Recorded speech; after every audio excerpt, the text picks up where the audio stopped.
Hey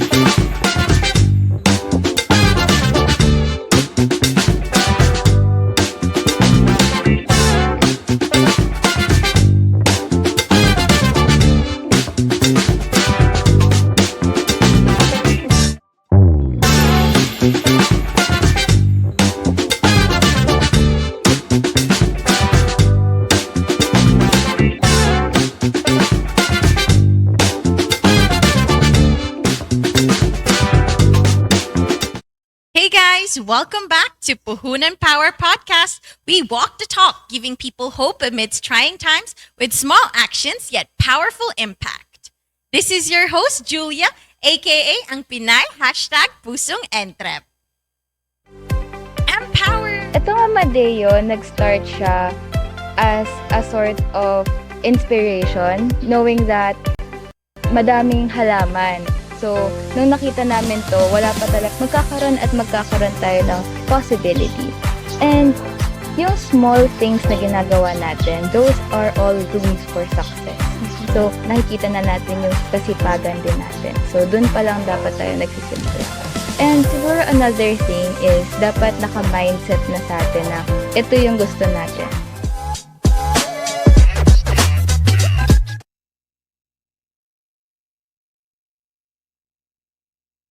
Negative attitudes and breaking down barriers. Ang pag-asa kailanman ay di dapat mawala. Walang katulad ang pagkakaroon ng isang sandigan, maaasahan at kakampi para sa pagbabago ng ating buhay.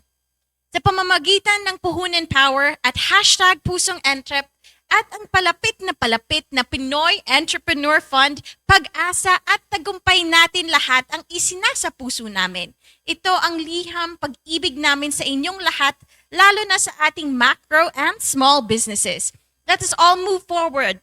Painitin natin ang kakaibang katangian meron tayo. Our unique, natural bayanihan trait, pagiging madiskarte at tibay at lakas ng loob sa pamamagitan ng mga ito na meron tayong sa ating mga kamay at puso. Ang imposible ay magiging posible. Tiwala sa sarili at pananampalataya. Magagawa natin lahat ng sabay-sabay sa pag-ahon sa kahirapan at masaksihan ang kagandahan ng bawat bukas.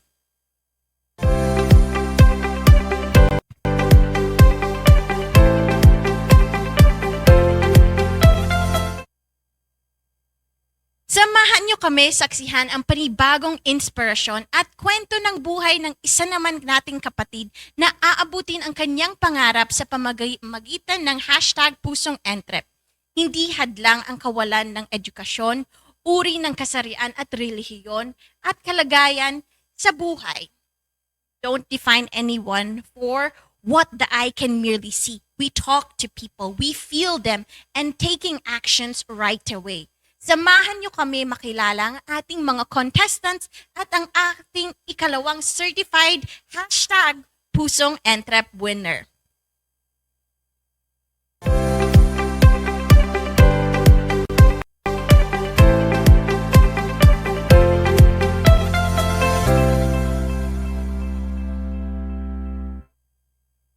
Losing can be disappointing and demotivating, but it is a crucial aspect of personal growth and development.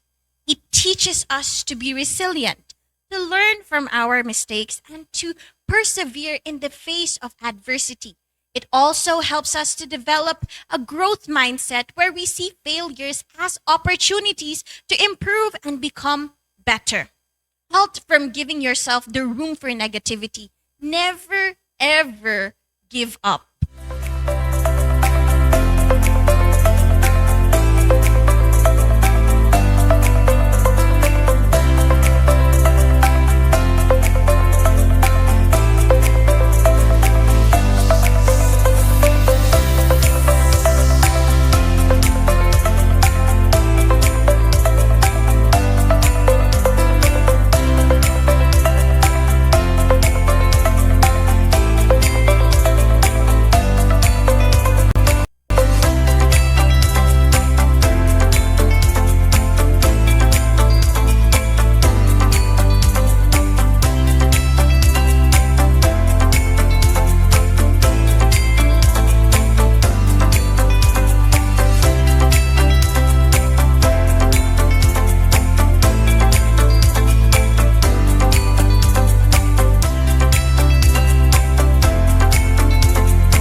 join our discussion by commenting below kung ano man yung katanungan na relevant sa ating usapan ngayong hapon ay pipilitin namin sagutin para sa inyo. Let me to quote the great first South African president Nelson Mandela. He said, "The greatest glory in living lies not in never falling, but rising every time we fall." Noong makilala namin ang isa sa mga dakilang ina na naghahanap buhay sa pamamagitan ng pagtitinda ng mga sarari-saring kakanin sa Maragondon at mapakinggan ang kwento ng kanyang buhay, naisip namin na kahit pala tambak ka ng problema sa buhay, kailangan mas tumibay ka, mas magsikap at mas maging mapagmahal ka. Ito yung ginagamit ni Nanay Evelyn na armas niya pagkatapos ng mga lubak na dinaanan niya sa buhay. At nung matagumpay niya na tinanggap ang challenge para mapatunayang deserve niya ang tawaging #PusongEntrep, alam niyo ba na di ma-explain ang pakiramdam na meron kami? Totoo nga talaga. Providing brave and selfless actions, giving hope, inspiration, and backing people who wants to move up in life and fight exiguity or hardships is like feeding your soul. Sabay-sabay nating ramdamin ang parehong kagalakan na nararamdaman namin ngayong araw na ito. Power up ka sa Instant 100,000 para sa #PusongEntrep. Abangan ng Batch 3, ang superpowers para sa puhunan na mag-a-upgrade ng buhay mo.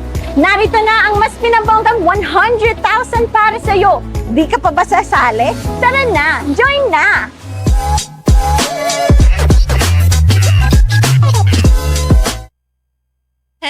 Okay, everybody. So with me today is our Batch 1 winner na si Miss Evelyn Tabohara at ang kanyang Mr. Let's come closer. Okay.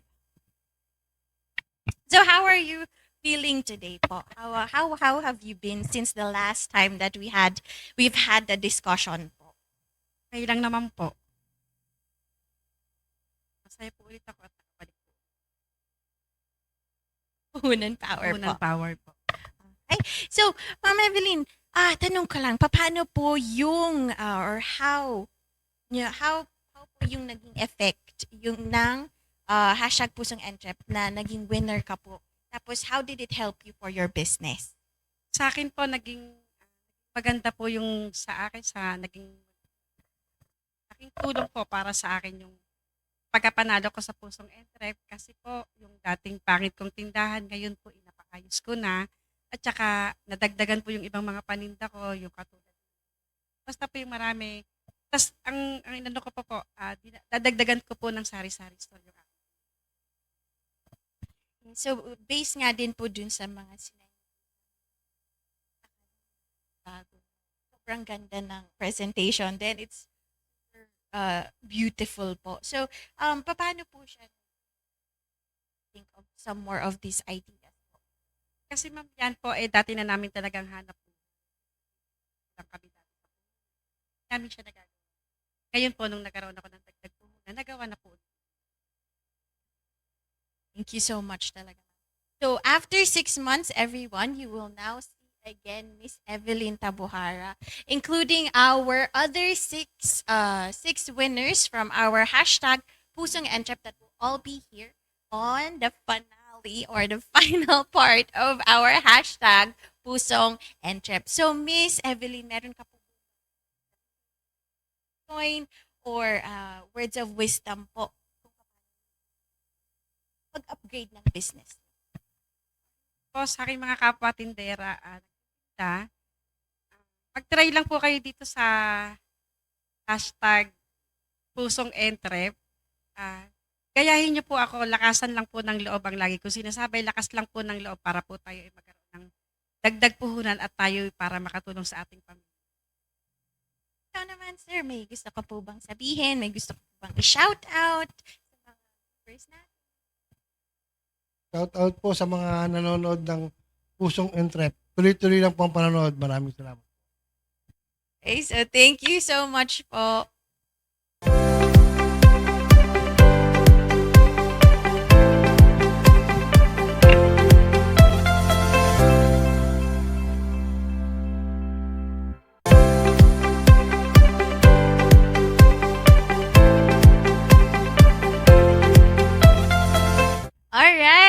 So bago tayo pumunta sa ating Talino bonding moment, may shout out po tayo. Shout out kay Mommy ni Hanagaki Kun. Hello po. Who else? Falilin Smith? Fallen or Falilin? Okay. And then hello po. Norlando Amico, Krisha L, Joanna Serna, and Jess Mendoza. Hello po.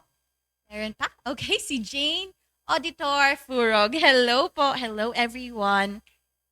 So thank you again for always staying tuned para dito sa Puhunan Power, all your likes, all your shares. Talagang nagpapasalamat kami na you're with us with our journey here at #Pusong Entrep. Ngayon, ang Talino bonding moment ng mga kapatid at kapamilya at kapusong Entrep. Narito na ang trivia number 1. According to Wikipedia, he is the current chairman of Imam Council of the Philippines, a Muslim leader and imam who tends to the community development, social needs, and spiritual guidance of Filipino Muslims, specifically those living in the Islamic communities in Metro Manila and nearby provinces in Luzon. Who is he?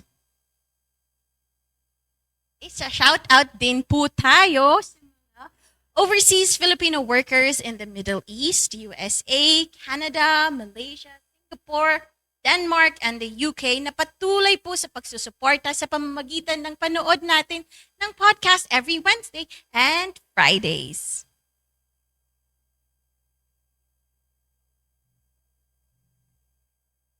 Ngayon naman, kilalanin natin ang unang set ng ating Batch 2, #Pusong Entrep winners.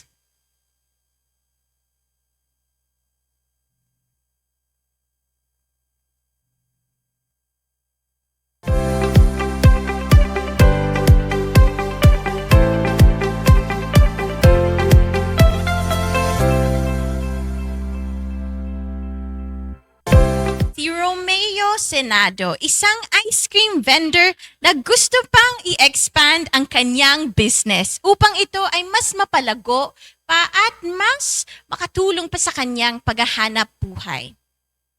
Marisa Riseo, isang patient na nagtitinda ng homemade dishwashing liquid, isang matapang na ina na hinarap ang mga pagsubok sa buhay para matustusan lang ang kanyang pamilya. Jonah Amistoso, isang fish vendor na naghahangad ng dagdag puhunan sa kanyang business. Ryan Bolotano, isang business hopeful na gustong magtayo ng kanyang sariling parasan business. Amelisa Lopez, isang masikap na fruit vendor na gustong matustusan ang pangangailangan ng kanyang mga anak. Michelle Vargas, isang tindera ng buko na naghaharap maipatayo ulit ang negosyo nilang nasara nung panahon ng pandemya. Joy Suarez, a banana vendor aspiring to expand her business to selling different variety of fruits. Gina Samson, isang tindera sa palengke na nangangarap magkaroon ng kanyang sariling negosyo sa hinaharap. Adelaida Bacolod, isang nanay na gustong magdagdag puhunan para sa kanilang pangkabuhayan business. Emma Osi, nagtitinda ng sari-saring gulay sa palengke upang madagdagan niya ang puhunan sa kanyang business. Sila po ang ilan pa lamang sa mga mukha ng pagiging isang tunay na entrepreneur. Patuloy na mga lumalaban at nangangarap. Street vendors and market traders are an integral part of urban economy, offering easy access to a wide range of affordable goods and services in public spaces. They sell everything from fresh vegetables to prepared foods and more. So let us continue with the second set ng ating mga palabang #Pusong Entrep contestants. Gil Navidad, isang street vendor na nagnanais na palaguin ang kanyang negosyo sa pamamagitan ng pagdagdag pa ng ibang produkto na maaari rin niyang pagtinda. Maria Teresa Mariano, isang persons with disability na may online food business na gustong magka-food cart para mas mapadali ang kanilang pagtitinda sa kanilang tirahan. Nelson Sanares, isang may karamdaman ama na nangangarap paluguin ulit ang kanyang online food business para may maitustos sa kanyang pamilya at pag-aaral ng kanyang 2 anak. Delna Heraldo, isang ukay-ukay vendor na nangangailangan ng additional puhunan upang mabuksan ang kanyang pinapangarap na paresan business. Imelda Ekle, tindera ng ice scrabble sa kalsada na nangangarap magka-additional puhunan para mapalago ang kanyang negosyo. Roberto Montero, naglalako ng soft drinks sa kalsada upang matustusan ang kanyang pamilya. Angeline Loreto, isang inang fruit vendor na gustong mapalago ang kanyang business upang matustusan ang pangangailangan ng kanyang 3 anak. Loreto Luanyo, isang fruit vendor na business puhunan upang makatulong sa dialysis ng kanyang anak. Maria Teresa Llanes, isang persons with disability, barista na may negosyong coffee on the wheels na nagnanais makatulong sa kanyang kapwa person with disabilities na magkanegosyo.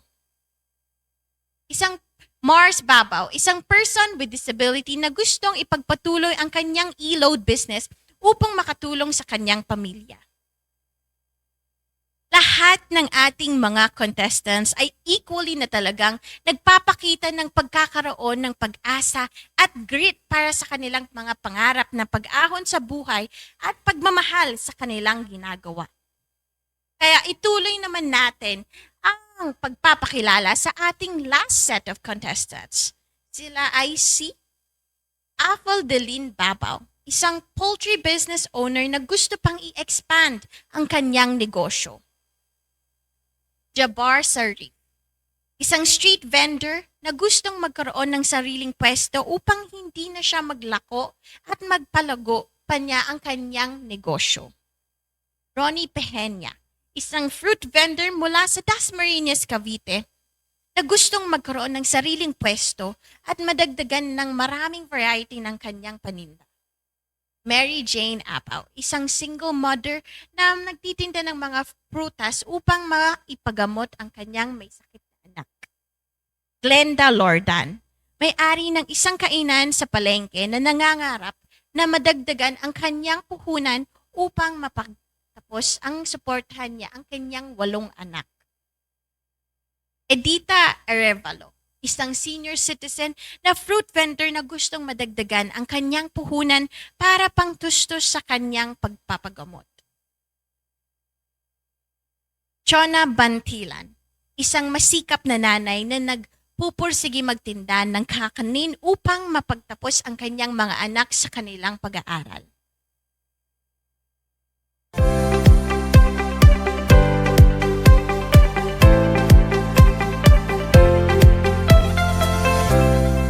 Alright, so Talino bonding moment number 2 na tayo mga hashtag pusong entrep. Trivia number 2, ito ang itinaguring University Capital of Cavite.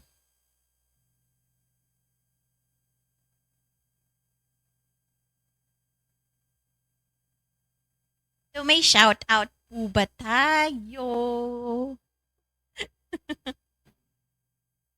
Okay, our shout out is to Kaiya Hussein, hello po. Marisa Mendoza, hello po. And then Alonso family, hello po. So bago naman natin ipakilala ang ganap ng certified hashtag Pusong Entrep Batch 2 winner, let me share with you a unique trait of Filipinos. 3 katangian na nanalantay sa ating dugo.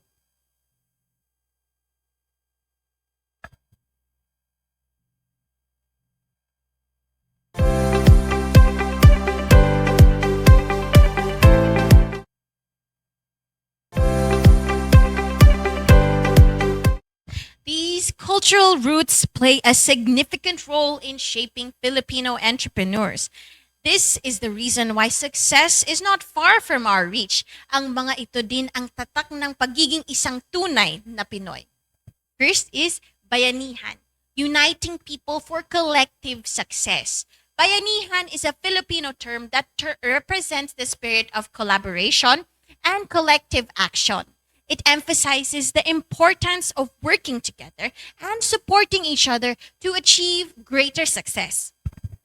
Ang sama-samang lakas at husay na pakikitungon ay nagbibigay ng kaganapan sa pagiging isang entrepreneur na naka-mindset sa value ng mga taong nasa paligid niya. Filipino entrepreneurs embrace bayanihan by recognizing the power of collaboration. They form partnerships, build networks, and create opportunities for collective growth. Filipino entrepreneurs leverage the strength of unity to overcome challenges and achieve their business goals. Number 2, diskarte. Resourceful, smart, and creative problem solving. Diskarte refers to resourcefulness, smart, and creative problem solving. Filipino entrepreneurs often face constraints and limited resources, but they have a unique ability to find innovation solutions. Naniniwala tayong lahat na pag gusto, may paraan. They embrace diskarte by thinking outside the box, leveraging their creativity and making the most out of available resources. These resourcefulness allows them to navigate challenges, adapt to changing circumstances, and seize opportunities that others may overlook. Filipino entrepreneurs thrive by turning limitations into opportunities, showcasing their ingenuity and adaptability in all aspects of life and business. Third, tibay at lakas ng loob. Resilience and courage is a source of survival and strength. Tibay at lakas ng loob translates to inner strength and courage. In Filipino, it is the unwavering courage and resilience that Filipinos possesses. Entrepreneurs demonstrate tibay at lakas ng loob by bouncing back from failures, staying focused on their goals, and maintaining a positive mindset despite the challenges they face. This resilience and courage allows us to overcome obstacles, learn from setbacks, and persevere in pursuit of our dreams. Filipino entrepreneurs embody this strength of character, which enables them to weather the storms of entrepreneurship and emerge stronger and more successful.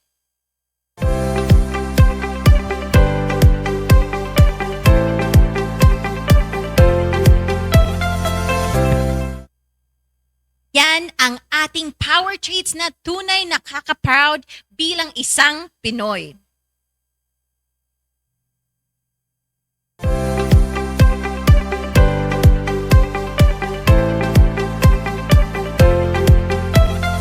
Simula sa batch 3 na covered nitong 3rd week ng June hanggang sa mga susunod pa, ay buwan-buwan na kaming magbibigay naman ng pagkakataon sa ating mga ka-hashtag pusong entrep ng Power Puhunan na mas pinalaki.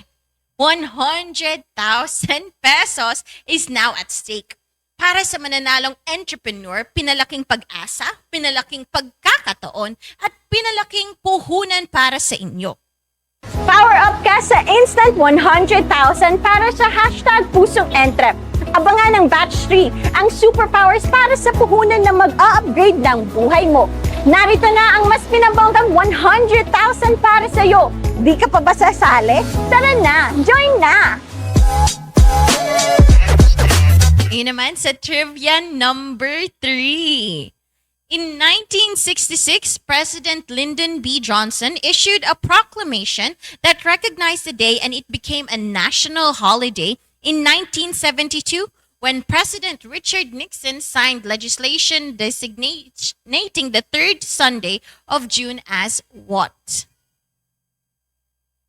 So, shout out naman tayo. Shout out kay Chong Yo Cheng. Hello po. Jane Zylin. Hello po. Noah Villanueva and Jane Zylin din. Okay, hello po.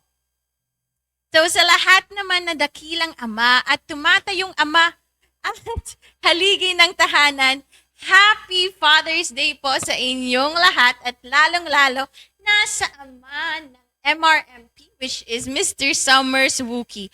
To all great fathers of the universe and earth, muli happy Father's Day po sa inyong lahat. Now, comment your answers now at mamaya lamang matatanggap nyo rin ang aming papremyo. We will announce the 3 trivia winners at ang tamang sagot bago po matapos ang ating live podcast.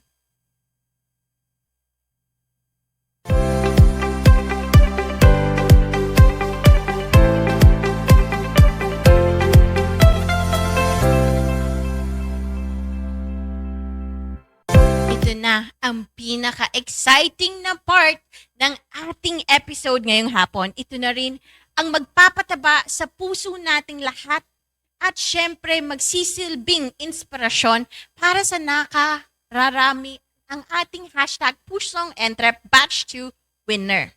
Siya ay isang masigasig at masipag na ama na nagtsatsagang maglako kahit umuulan o umaaraw man sa daan at mga eskinita. Di niya alintana ang init ng panahon. Ang mahalaga sa kanya ay may maiuwing kita pantustos sa pangangailangan ng kanyang pamilya. Pangarap niya madadagdagan ang kanyang puhunan para mas mapalaki ang kanyang maliit na negosyo. Bibigay natin ang katuparan namin ngayon ang pangarap na ito. Let me humbly introduce to you our winner, our certified hashtag Kapusong Entrep, ang ating kapatid na si... Ako po si Nosar Imlak Saman, taga Dato Ismail. Ako po ay nagpasalamat sa lahat na sumuporta sa akin. Sa video ko kahit papano ay nanalo ako sa dagdag puhunan para karoon ako na malaki puhunan sa darating na opening. Papasalamat ako sa mga team production. Dahil ako yung pinili nila na manalo sa maliit na negosyo. Maraming salamat po sa inyo lahat. Gagawin ko po yung mapanalan ko sa 50,000 sa pangdagdag lang sa maliit kong negosyo. Para din po sa darating na opening, para malaki-laki din yung puhunan ko. Para sa mga anak ko at sa pamilya ko. Salamat po. Ako po ay dating empleyado. Nagtrabaho ko sa store. Nung pagkatapos po yung lockdown ng pandemic, nagsimula ko po magtinda. Nagpapasalamat po ako sa kuya ko na si Benji dahil binigyan niya ako ng puhunan kahit 5,000 lang. Napakasaya ko nung bigyan niya ako ng puhunan. Dahil sa buong buhay ko, malaking tulong na yun sa pamilya ko. Sa lahat po ng gustong sumali dito, mas pinalaki po yung pang-premium nila na gusto nyo pwede nyo mapanalunan. Dahil 100K na pwede nyo panalunan sa Pusong Entrep, puhunan power. Sa hashtag Pusong Entrep, mas pinalaki na, 100,000 pesos na, kaya sali na. Alright, everyone. So today with me here today, Sir Nosar Laksaman. So pwede po bang or sino po ba talaga si Nosar Laksaman po? Ako po si Nosar Laksaman. Nakatira sa Dato Ismail. Ako po ay nagtitinda ng kwenta sa sidewalk po. Thank you so much. Naman, so, Sir, paano po ba nagsimula ang business? paano niyo po ba na umpisahan magtayo ka ng jewelry store mo? Simula po nung pandemic, 3 years. Dati po akong empleyado. Kaso nga po, doon sa pandemic, nagtanggal sila ng mga empleyado. Napilitan po ako magtinda ng mga accessories dahil nga po sa walang mahanap na ibang trabaho. At wala pa talaga ako nun. Salamat sa Allah dahil binigyan ako ng karoon ako ng utang. Kuya Benji, salamat sa Kuya. Shout out kay Kuya Benji po. So, magkano po ba yung na-start nyo ng capital para maumpisahan yung negosyo mo? Sa ano po yun, 5,000 po. Nagsimula ako ng 5,000. Kasama po yun lahat-lahat na doon yung mga alahas. Opo, kasama po yung mga hikaw, sing-sing, lahat. Paano nyo po negosyo mo? Paano nyo po naisip?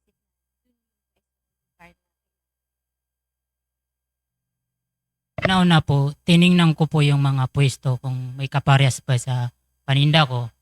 Kaya nung araw na yon ay uso pa yung ganun na paninda, mga accessories. Kaya sinubukan ko po talaga na magtinda ng ganun. So, paano naman din na-manage ko yung or i-maintain?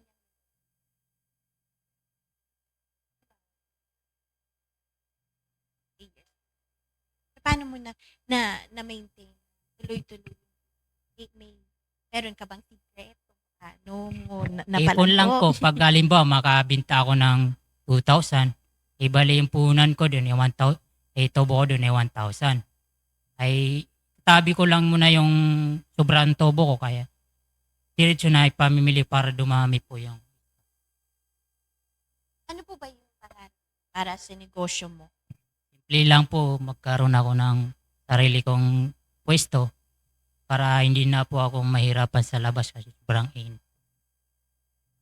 So, kanino din sir, na ang mga pangarap nyo? Kanino po dedicate na magtrabaho ka talaga ganito?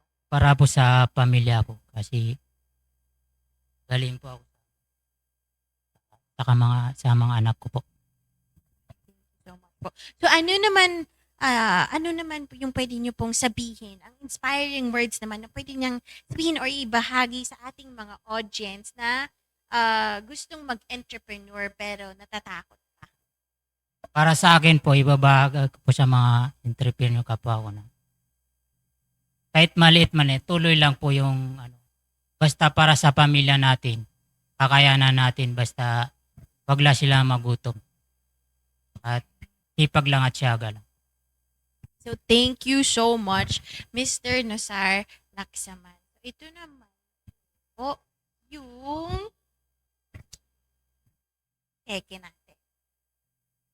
Alright. So, alam ko po nandito din po yung misis mo, no? So, para mapakita din po natin sa mga audience natin.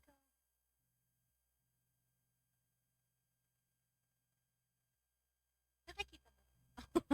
Alright. Hello po. Naku, ang cute.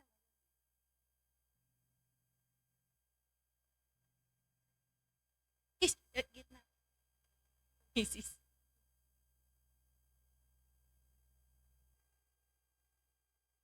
So, dito po yung sa cheque po. Oh, hello.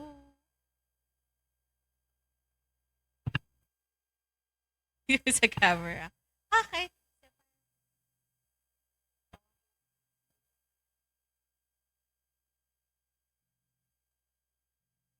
Okay, so ito po yung ang second hashtag pusong entrep winner natin na si Nosar Laksaman. Okay, can we have a round of applause, Thank you people?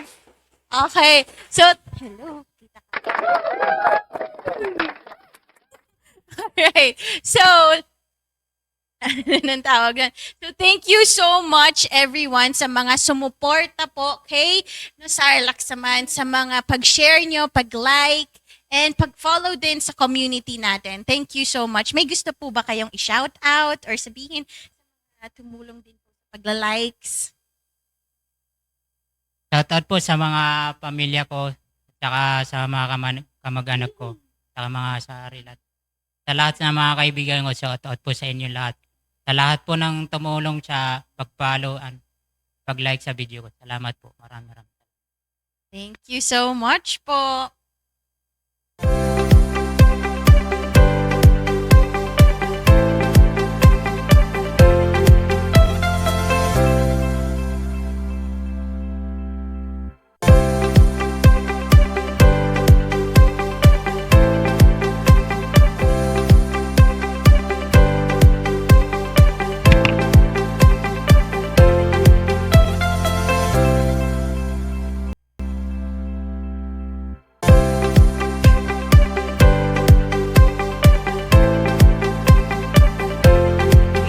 Hindi po dyan nagtatapos ang pag-share namin ng mga kaalaman na tunay na makakatulong sa ating paglago bilang mga entrepreneur. If you want more, you can message us directly and rest assured na bibigyan namin ng daan ang inyong mga suggestions and requests. How to join? Here's how. Step 1. Visit the official website www.mrmpopc.org of Mary Rose Media Production OPC to review the complete mechanics. Step 2. Make a 1 to 2 minute video, then message us directly on Facebook at MRMPOPC for details on how to upload your video. Step 3. Once submitted, wait for the link that we'll send so you can share it to your friends and families. All right, so for our trivia winners. Okay, so our trivia number 1 winner is Hanagaki-kun. Congratulations, Hanagaki. Okay. Okay, so for our trivia number 2, we have Krishna L. Congratulations po.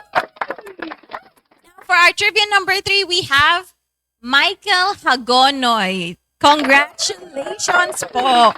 Ngayon naman, sa raffle natin, sino na ba? Yes. Thank you so much. Okay. So, okay.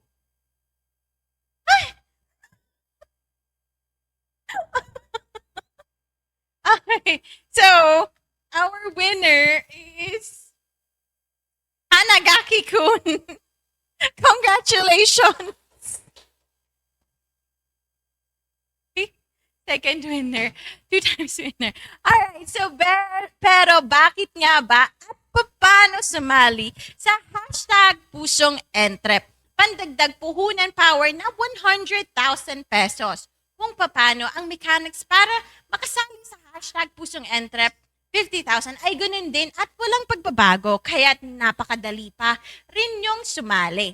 Kung hindi ngayon, kailan? Ano pa ang hinihintay mo? Sali na!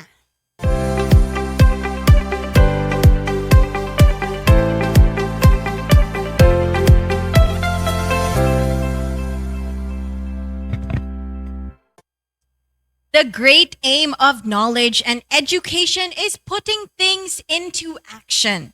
Thank you for joining us today. Kita-kits po tayo sa susunod naming mga episodes. And if you think we have provided you value to you and your business, please share this video with your friends and family. Once again, this is Julia ng Puhunan Power, aka Pinay #Pusong Entrep. Pag may puhunan ka, may power ka!